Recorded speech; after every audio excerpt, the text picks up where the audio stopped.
Turn your eyes upon Jesus. Look full in his wonderful face, and the things of earth will grow strangely dim in the light of his glory and grace.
Shalom Bapak Ibu sekalian, Jemaat Hoi Oim Tong yang saya kasihi.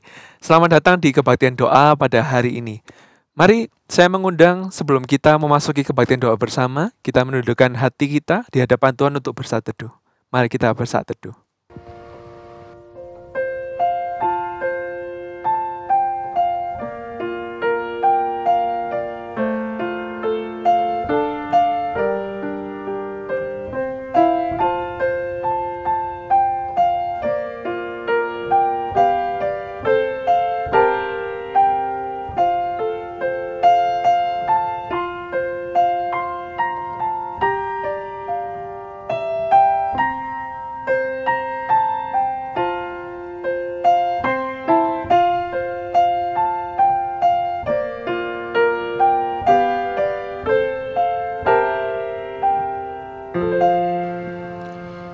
Nats panggilan beribadah kita hari ini terambil di dalam Ulangan 31 ayat yang ke-8 yang menyatakan, sebab Tuhan Dia sendiri akan berjalan di depanmu.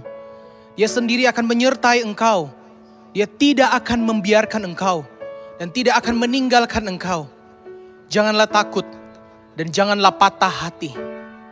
Bapak Ibu Saudara, ayat ini menjadi penegasan Tuhan melalui hambanya Musa kepada Yosua. Bahwa dalam perjalanannya bersama dengan bangsa Israel nanti, Tuhan yang akan berjalan bersama dengan mereka. Saudara, dalam bukunya John Bunyan mengibaratkan hidup ini seperti kita sedang melakukan satu perjalanan. Dalam perjalanan hidup ini, sadarkah kita bahwa ada Tuhan yang sedang berjalan bersama dengan kita dalam segala aspek kehidupan kita. Mari jangan pernah lupakan kehadiran Tuhan dalam perjalanan hidup kita ini. Mari kita naikkan pujian, aku sedang berjalan dengan Tuhanku.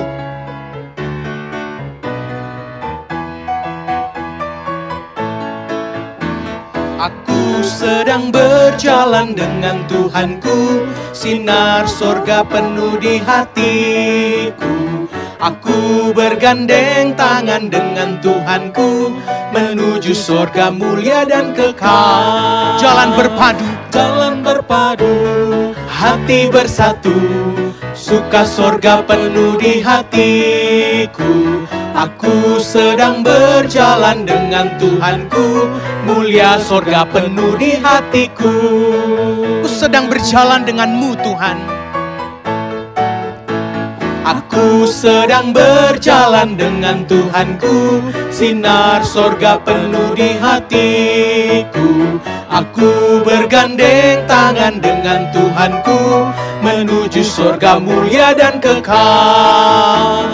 Jalan berpadu, hati bersatu, suka sorga penuh di hatiku. Aku sedang berjalan dengan Tuhanku, mulia sorga penuh di hatiku. Aku sedang berjalan dengan Tuhanku. Aku sedang berjalan dengan Tuhanku, sinar sorga penuh di hatiku. Aku bergandeng tangan dengan Tuhanku, menuju sorga mulia dan kekal. Jalan berpadu, hati bersatu, suka sorga penuh di hatiku. Aku sedang berjalan dengan Tuhanku, mulia sorga penuh di hatiku. Mari kita berdoa.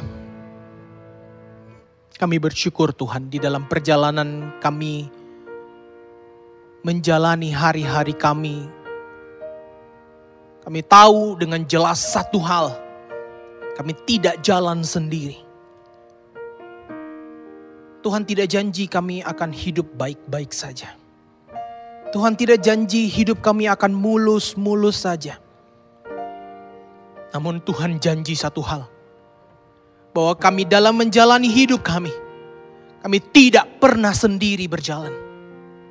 Bahkan di dalam kondisi yang sangat sulit saat ini yang harus kami hadapi.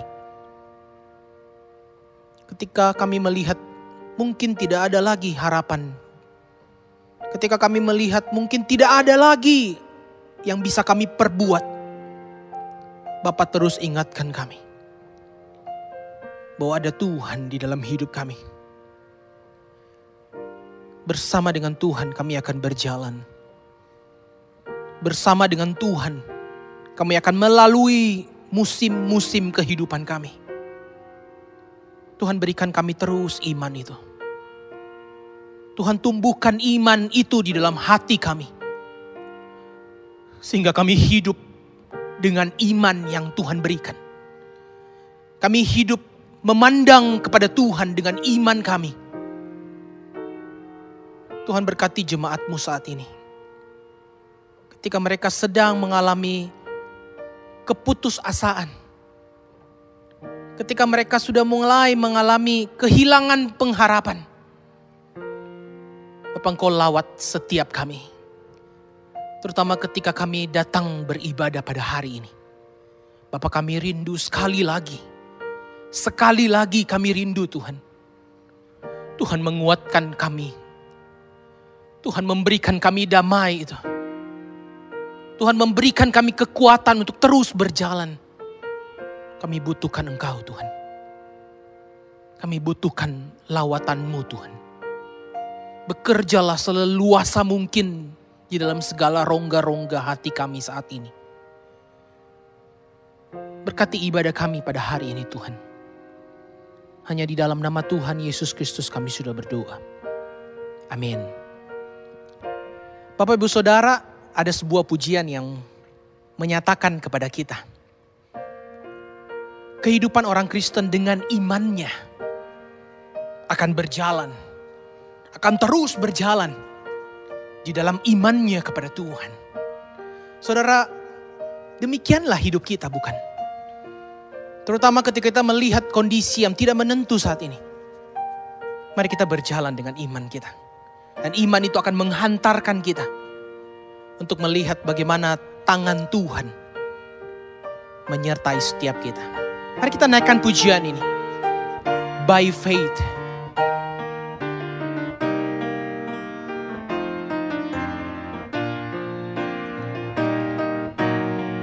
Dan iman tampak tangan Tuhan dalam terang karya penciptaannya, dalam hidup mereka yang setia, yang berjalan dalam iman. Pendahulu kita pergi dengan janji Tuhan di hatinya, akan kota kudus buatan tangannya, tempat yang adil dan damai. Kita akan pegang janji Tuhan, mata kita tertuju pada Tuhan, hingga hidup berakhir kerja usai. Kita jalan dengan iman. Amin. Shalom, Bapak Ibu Saudara sekalian. Mari sebelum kita mendengar firman Tuhan, sekali lagi kita tunduk kepala, kita berdoa. Ya Tuhan, kami memohon Engkau berbicara kepada kami. Hari ini kami rindu mendengar suara-Mu. Kiranya Engkau sertai hamba-Mu yang penuh dengan kekurangan ini. Biarlah Engkau pakai dia untuk boleh memberitakan firman-Mu. Dan kami berdoa Tuhan, bagi setiap kami dimanapun kami berada, bahwa Engkau pun juga akan menyentuh hati kami. Engkau pun juga akan berbicara kepada setiap pergumulan hati kami. Masih Tuhan, berbicaralah sebab kami siap mendengarkan. Dalam nama Tuhan Yesus Kristus kami berdoa. Amin. Ya, Bapak Ibu Saudara sekalian, hari ini kita akan merenungkan firman Tuhan dengan tema hidup yang berkarya. Nah, berbicara mengenai hidup yang berkarya ini merupakan sesuatu yang tidak mudah di masa penuh keterbatasan ini. Baru-baru ini saja kita mengalami PPKM darurat, di mana pembatasan kegiatan kita lebih ketat daripada PSBB. Banyak orang mulai bekerja di rumah, belajar di rumah, ibadah di rumah, dan apapun aja. Banyak kegiatan yang biasanya bisa kita lakukan di luar, tapi sekarang di rumah saja. Apakah Anda merasakan kebosanan atau kesumpekan setelah sekian lama di rumah? Kalau Anda merasakannya, berarti kita sama. Awalnya saya berpikir kalau di rumah saja, ya mungkin saya bisa dapat produktif menulis, menyiapkan khotbah, dan juga pelayanan-pelayanan lainnya. Tapi Bapak Ibu Saudara sekalian, ternyata hal itu berhenti sebagai optimisme belaka. Terutama setelah mengalami pembatasan kegiatan yang cukup lama, saya merasakan kejenuhan. Belum lagi ditambah akhir-akhir ini kita juga mendengar banyak berita tentang COVID. Apalagi kalau keluarga, teman, kerabat kita terkena COVID, tentulah kita akan resah, bukan? Dan itulah yang saya rasakan. Timothy Keller dalam bukunya Walking with God Through Pain and Suffering mengatakan bahwa dukungan atau support yang kita butuhkan untuk melalui semua kesusahan ini utamanya adalah dukungan spiritual, dukungan rohani. Apakah benar dukungan spiritual ini dari Tuhan dan membantu kita hidup yang berkarya? Apakah Alkitab ada mencatat mengenai hal ini?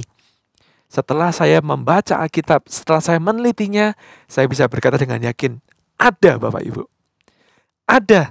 Tuhan sudah menyiapkan dukungan spiritual untuk kita melalui masa susah.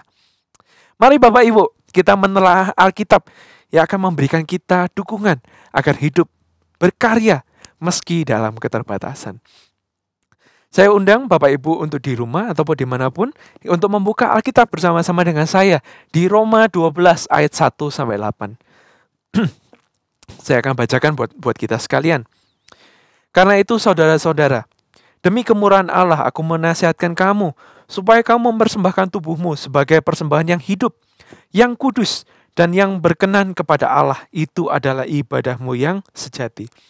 Janganlah kamu menjadi serupa dengan dunia ini, tetapi berubahlah oleh pembaruan budimu, sehingga kamu dapat membedakan manakah kehendak Allah, apa yang baik, yang berkenan kepada Allah, dan yang sempurna. Berdasarkan kasih karunia yang dianugerahkan kepadaku, aku berkata kepada setiap orang di antara kamu, janganlah kamu memikirkan hal-hal yang lebih tinggi daripada yang patut kamu pikirkan. Tetapi hendaklah kamu berpikir begitu rupa, sehingga kamu menguasai diri menurut ukuran iman yang dikaruniakan Allah kepada kamu masing-masing. Sebab sama seperti pada satu tubuh kita mempunyai banyak anggota, tetapi tidak semua anggota itu mempunyai tugas yang sama. Demikian juga kita, walaupun banyak, adalah satu tubuh di dalam Kristus, tetapi kita masing-masing adalah anggota yang seorang terhadap yang lain.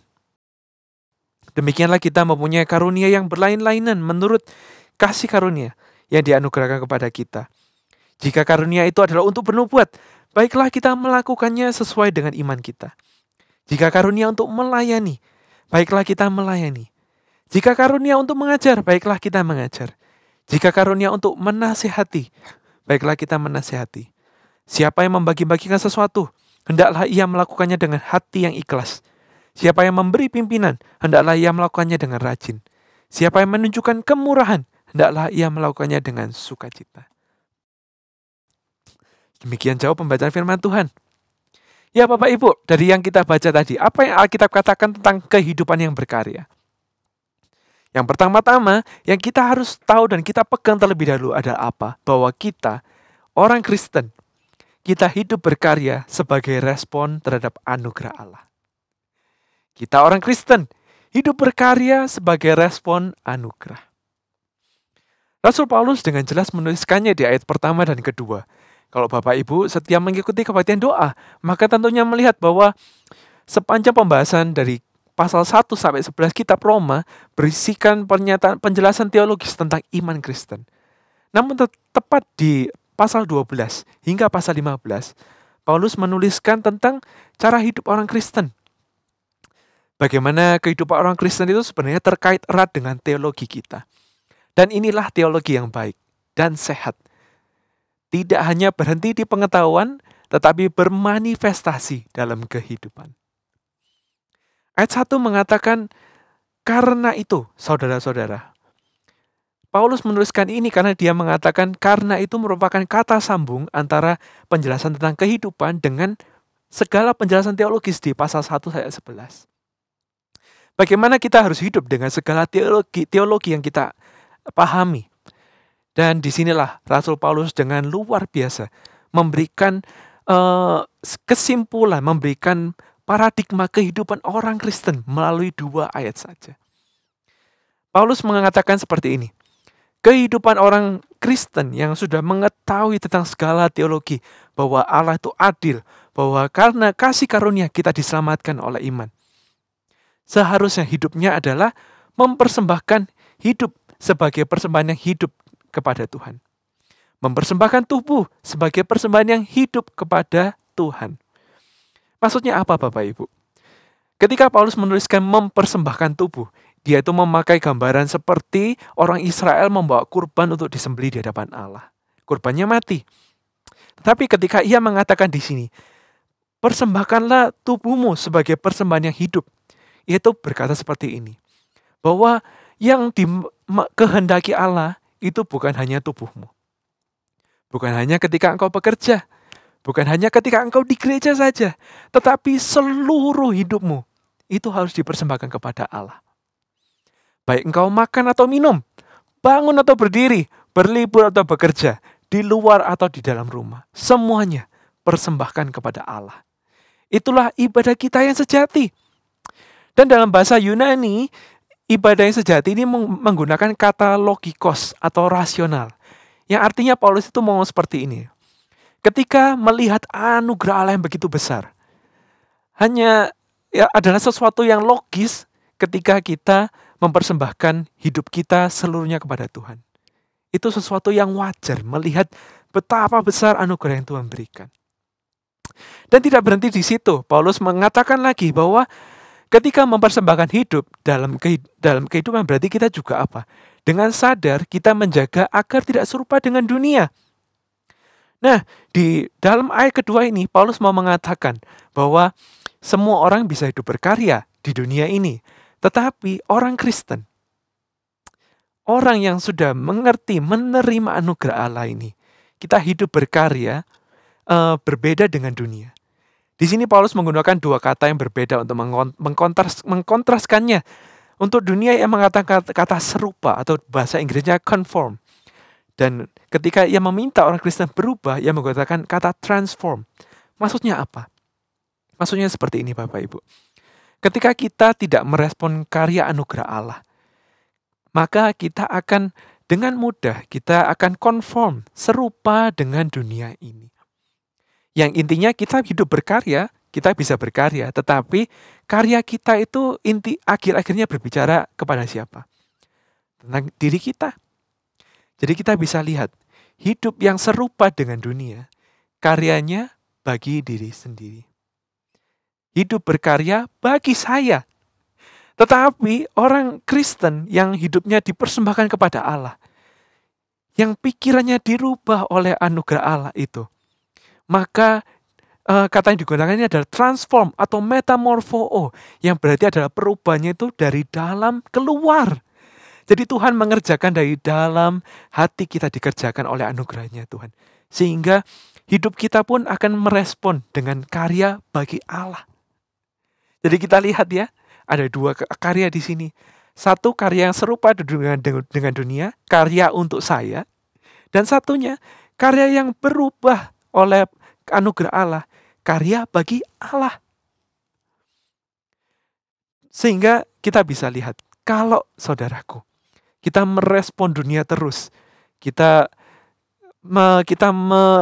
melupakan Allah, maka kita akan serupa dengan mereka. Tetapi ketika kita merespon anugerah Tuhan dalam firman-Nya, maka Ia akan merubah kita dari dalam hati kita, yang terwujud dalam hidup kita. Kita bisa lihat, respon kita terhadap anugerah Allah dalam firman-Nya akan membentuk hidup kita. Hal ini sebenarnya nampak jelas dengan teknologi yang beredar di sekitar kehidupan kita. Bagi Bapak Ibu yang memegang handphone, tentunya sudah tidak asing dengan Google, dengan platform pencarian, situs pencarian atau platform sekarang ya. Dan di situ mereka menggunakan sebuah algoritma yang sering disebut dengan Google AdSense. Tahukah Bapak Ibu sekalian, semakin kita mencari sesuatu di Google, maka akan semakin banyak muncul iklan tentang hal-hal yang kita cari. Kalau misalnya kita mencari alat berkebun, ya ketika kita browsing hal yang lain, maka yang muncul akan ada iklan-iklan alat berkebun. Jika kita mencari misalnya tentang cara memasak, maka yang akan muncul di iklan-iklan itu adalah masakan-masakan, resep-resep. Demikian juga sebenarnya dengan hidup kita. Semakin kita tidak merespon firman Tuhan, semakin kita tidak merespon anugerah Allah, maka ya kita akan menjadi semakin serupa dengan dunia. Tetapi semakin kita merespon anugerah Allah dalam firman-Nya, maka semakin kita ditransform, kita diubahkan dari dalam keluar. Sehingga dikatakan di akhir ayat kedua, ketika kita diubahkan, kita bisa makin mengenal kehendak Allah dalam dunia ini. Bahkan kita bisa makin mengenal Allah, kehendak Allah di dalam dunia pandemi masa kini pun. Sehingga kita bisa berkarya hidup kita.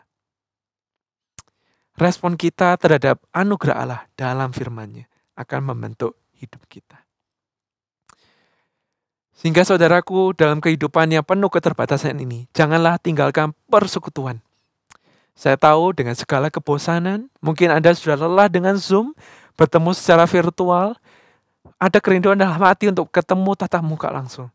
Tetapi saudaraku, dengan segala keterbatasan ini, jangan tinggalkan persekutuan. Tetaplah bersekutu dalam JG-JG yang ada dalam lokasi kita sekalian. Ikutilah kebaktian doa, ikutilah kebaktian minggu dengan serius.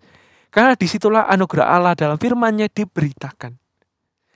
Semakin kita merespon positif anugerah Allah dalam firman-Nya, semakin Allah itu bekerja dengan bebas sehingga hidup kita pun akan berkarya. Sebaliknya kalau kita hanya mengisi kehidupan dengan berita COVID, dengan cara penanganan isoman, dengan obat-obat yang lain, maka ya hidup kita itu akan semakin khawatir, semakin resah. Apakah Anda mau hidup dalam keresahan atau dalam kedamaian? Kalau Anda rindu hidup dalam kedamaian yang menghasilkan karya, mari respon anugerah Allah dalam firman-Nya. Dan jangan lupa, ajak juga keluarga Anda untuk memiliki family altar bersama. Jangan bertumbuh sendiri, saudaraku. Ajak keluargamu. Mari kita merespon anugerah Allah dalam firman-Nya yang akan membentuk hidup kita, yang akan menghasilkan karya. Suatu kali, saya pernah menjadi panitia di acara ulang tahun komisi remaja di gereja asal saya. Kami saat itu bertugas mencari souvenir untuk acara.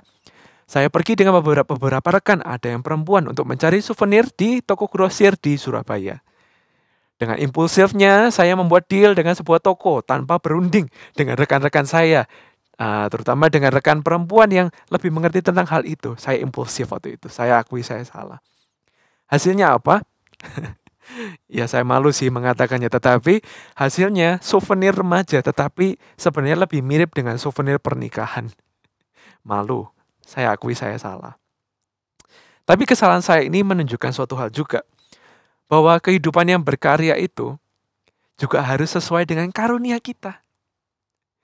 Kita berkarya sesuai dengan karunia kita.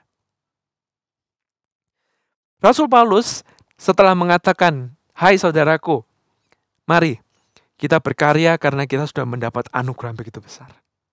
Ia juga mengatakan juga bahwa kita diciptakan dalam Tuhan itu dengan karunia yang berbeda-beda.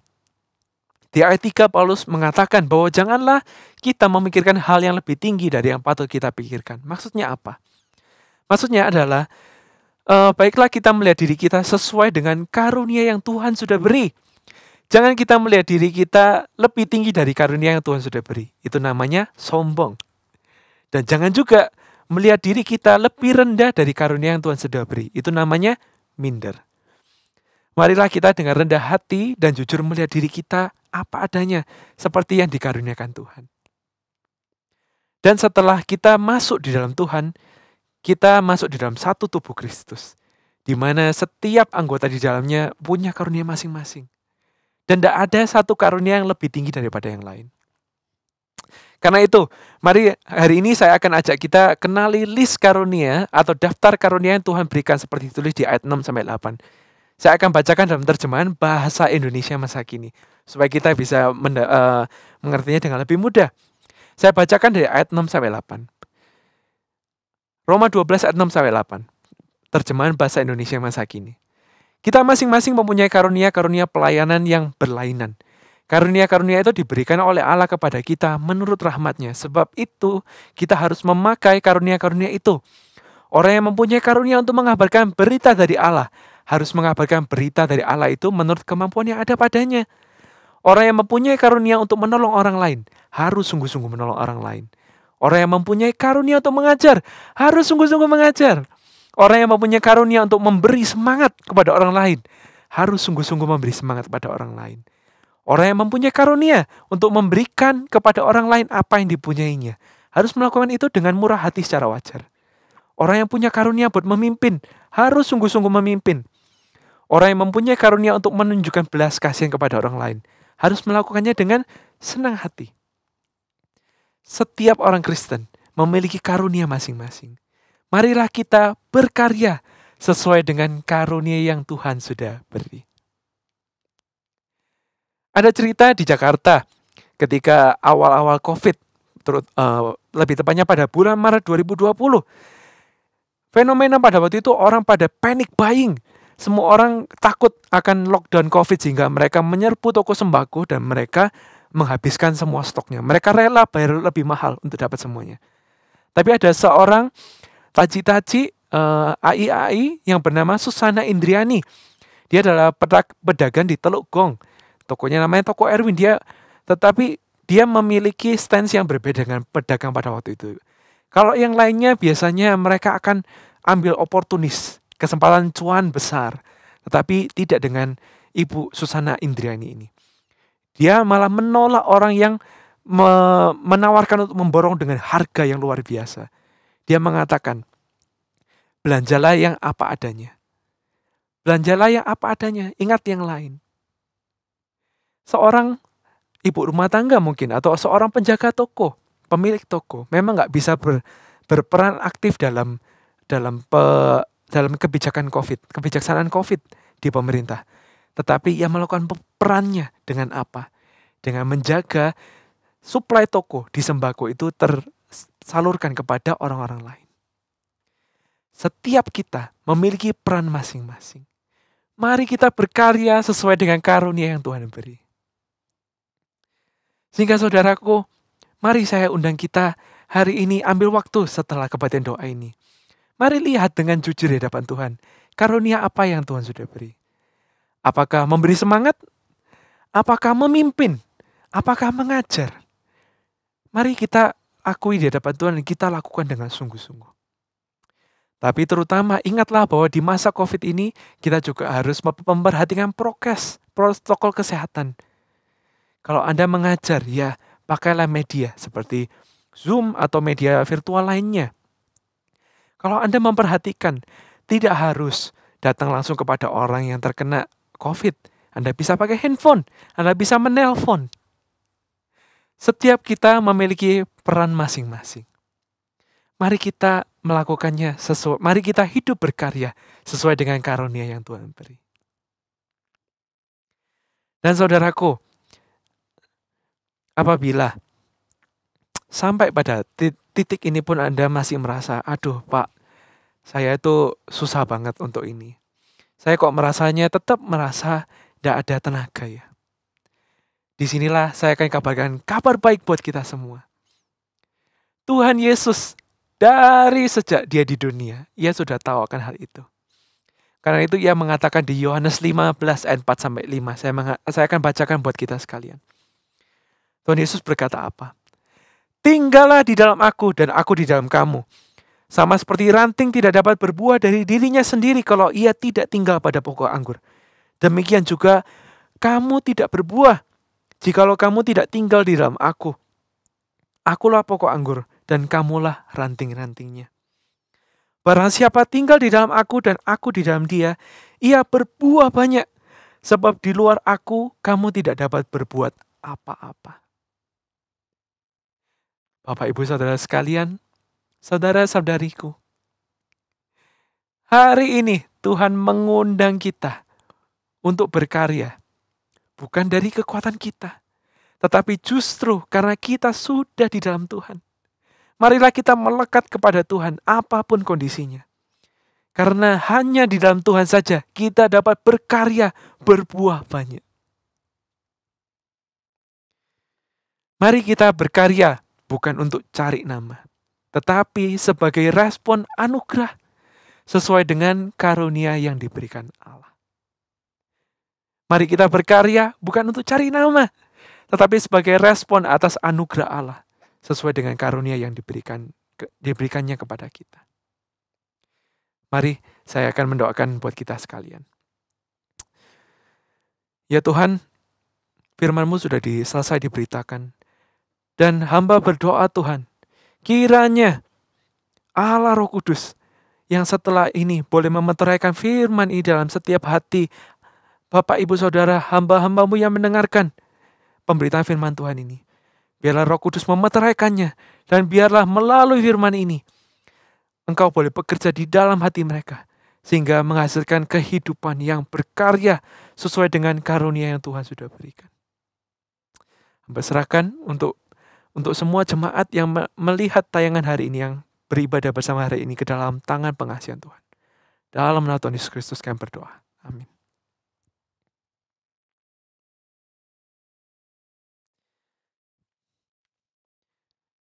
Dan ya Bapak Ibu, mari kita akan mendoakan beberapa pokok doa syafaat. Yang pertama, saya mengundang kita semua untuk membuka suara di tempat kita ataupun berdoa dalam hati kalau kita memang tidak bisa bersuara. Mari kita berdoa tentang dampak ekonomi yang ditimbulkan pandemi ini kepada masyarakat Indonesia. Dengan PPKM darurat kita tahu banyak kegiatan bisnis yang mulai tidak bisa dilakukan. Keadaan ekonomi mungkin terasa bagi mayoritas orang. Mari kita dukung dalam doa, kita buka suara, kita minta anugerah Tuhan. Supaya Tuhan pun juga boleh memberikan hikmat kepada pemerintah untuk boleh menyikapinya. Dan juga memberikan kebijakan-kebijakan untuk masalah ekonomi di dalam negara Indonesia. Mari kita buka suara, kita berdoa. Tuhan, hari ini kami mau berdoa menyerahkan tentang efek pandemi yang dirasakan di dalam sektor ekonomi di dalam negara kami. Tuhan, kami tahu banyak orang yang sudah terdampak tentang faktor ekonomi ini Tuhan. Kami mau berdoa Tuhan, kiranya Engkau boleh curahkan anugerah kepada setiap orang yang terdampak ekonominya Tuhan. Boleh Engkau cukupkan kebutuhan mereka sehari-hari. Dan kami juga mau menyerahkan pemerintah dari pusat sampai daerah. Kiranya Engkau juga berikan hikmat kepada mereka sehingga mereka pun juga boleh memikirkan kebijakan-kebijakan yang dapat dilakukan untuk boleh menanggulangi dampak di sektor ekonomi dari pandemi ini. Kiranya anugerah-Mu boleh menolong terutama juga untuk jemaat-jemaat kami Tuhan. Biarlah Engkau boleh beranugerah bagi mereka yang pekerjaannya terdampak, bagi mereka yang harus kehilangan pekerjaan. Kiranya Tuhan cukupkan. Tuhan cukupkan kebutuhan mereka. Dan Tuhan topang mereka. Masih Tuhan, kami serahkan untuk hal ini ke dalam tangan Tuhan. Untuk yang kedua, mari kita juga doakan untuk kesadaran akan protokol kesehatan di masyarakat. Saudaraku, kita sudah lihat ya, grafik pandemi dari bulan Mei sudah menurun sebenarnya. Tetapi menaik dengan pesat. Kenapa? Karena masyarakat sudah mulai lengah dengan menjalankan protokol kesehatan. Dan pemerintah memang nggak bisa melakukan kontrol secara utuh di seluruh Indonesia. Karena itu mari kita berdoa kepada Tuhan. Supaya Tuhan mencelikan hati dan pikiran masyarakat Indonesia ini. Sehingga mereka pun boleh lebih taat protokol kesehatan. Dan kita berdoa supaya pandemi ini pun juga semakin cepat untuk tertangani di dalam kendali pemerintah. Mari kita buka suara minta anugerah Tuhan untuk penanganan pandemi terutama kesadaran protokol kesehatan. Ya Tuhan, hari ini kami juga mau mendoakan untuk kesadaran akan protokol kesehatan di kalangan masyarakat. Tuhan, kami sadar banyak orang Tuhan, banyak orang yang mulai lalai menjalankan protokol kesehatan sehingga pandemi ini semakin out of control, semakin di luar kendali pemerintah. Tuhan, kami mohonkan anugerah-Mu. Kiranya Tuhan Kau boleh mencelikkan pemikiran di hati dan pikiran setiap masyarakat Indonesia Tuhan. Sehingga mereka pun juga boleh lebih taat menjalankan protokol kesehatan. Dan kami berdoa Tuhan, kami rindu supaya masalah pandemi ini boleh segera tertangani, segera dikendalikan oleh pemerintah. Dan kami sadar bahwa hal ini tidak dapat terjadi tanpa campur tangan Tuhan. Karena itu Tuhan, kiranya anugerah-Mu Tuhan tercurah atas Indonesia. Kiranya Tuhan, Engkau boleh bekerja untuk setiap masyarakat Indonesia. Sehingga benar-benar Tuhan, masalah pandemi ini boleh cepat terkendali. Kami serahkan pokok doa ini ke dalam tangan-Mu Tuhan. Dalam nama Tuhan Yesus Kristus kami berdoa. Amin. Dan untuk yang terakhir, mari saya mengajak kita mendoakan untuk gereja kita. Terutama juga untuk hamba Tuhan dan aktivis. Sehingga dan terutama untuk penatua di setiap lokasi kita. Kita doakan agar Tuhan berikan mereka hikmat dan juga kesehatan. Sehingga dalam masa ini pun mereka boleh tetap melayani jemaat-jemaat dengan optimal. Mari kita berdoa menyerahkan untuk setiap hamba Tuhan, penatua dan aktivis yang melayani jemaat. Ya Tuhan, hari ini kami juga berdoa menyerahkan untuk setiap hamba Tuhan maupun penatua dan aktivis di lokasi-lokasi kami, di Ho Im Tong ini. Kami mau berdoa Tuhan menyerahkan mereka ke dalam tangan Tuhan. Di tengah segala pergumulan kehidupan mereka juga, mereka harus memperhatikan jemaat. Kiranya Tuhan berikan kekuatan, Tuhan berikan hikmat di tengah masa yang menantang ini. Supaya mereka pun juga Tuhan berikan cara untuk boleh memperhatikan dan juga menggembalakan jemaat-jemaat Tuhan di GI Ho Im Tong. Yang berdoa Tuhan berikan kepada mereka kesehatan supaya mereka boleh menjalankan tugasnya dengan efektif. Dan biarlah anugerah-Mu yang terus menuntun mereka Tuhan. Dalam masa kebingungan pun biarlah mereka pun juga boleh melayani jemaat dengan baik. Kiranya terus Engkau beserta dengan mereka dan juga dengan setiap jemaat GI Ho Im Tong di masa pandemi ini. Terima kasih ya Tuhan, kami serahkan semuanya ke dalam tangan Tuhan. Dalam nama Tuhan Yesus Kristus kami berdoa. Amin.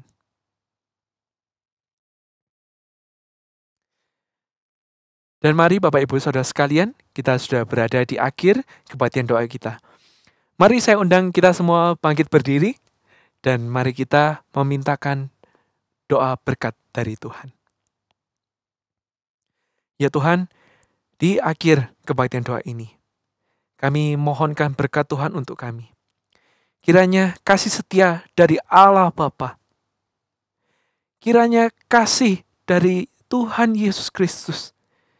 Kiranya tuntunan, penyertaan, persekutuan dari Allah Roh Kudus menyertai kami sekalian dari sekarang sampai selama-lamanya. Amin. Silakan duduk Bapak Ibu Saudara sekalian. Silakan mengambil doa teduh. Dan mari kita hidup berkarya sesuai dengan anugerah yang Tuhan berikan.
Turn